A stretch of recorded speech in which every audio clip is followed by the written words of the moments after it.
Ce n'est pas la situation dans laquelle vous vous trouvez qui détermine votre succès, mais votre décision de vous en échapper. Le seul vrai échec, c'est celui que l'on ne surmonte pas, disait Sénèque, un sage stoïcienne de l'Antiquité.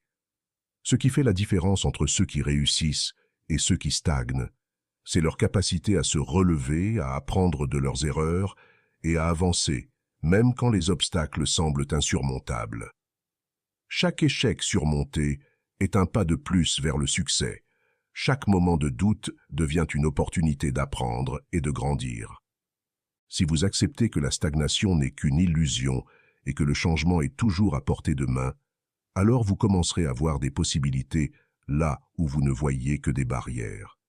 Le succès ne commence pas par des circonstances favorables, mais par une mentalité audacieuse et déterminée à aller de l'avant. C'est vous qui tenez la clé de votre futur, alors cessez de vous limiter par des pensées anciennes et lancez-vous. 2. Les excuses sont les ennemis du succès. L'excuse est l'ennemi de l'action, disait Sénèque. Si vous choisissez de vous attarder sur vos excuses, vous bloquerez votre propre potentiel.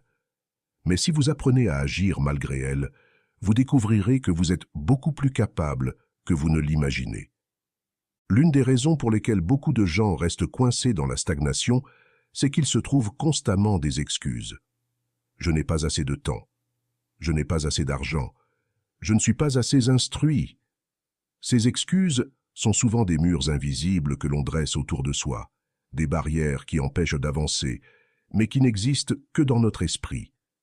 La vérité, c'est que tout le monde a des obstacles à surmonter.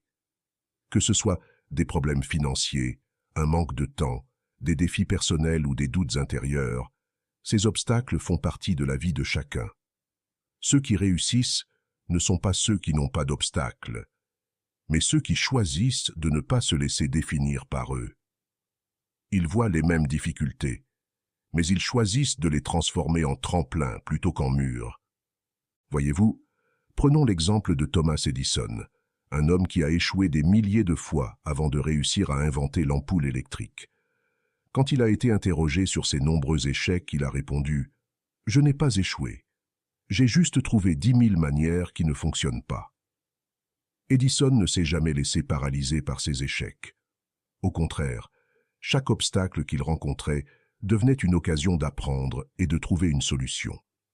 Il savait que le succès appartient à ceux qui refusent de se laisser piéger par leurs excuses et qui persistent malgré les difficultés. Le succès, ce n'est pas avoir la vie facile, ce n'est pas tout réussir.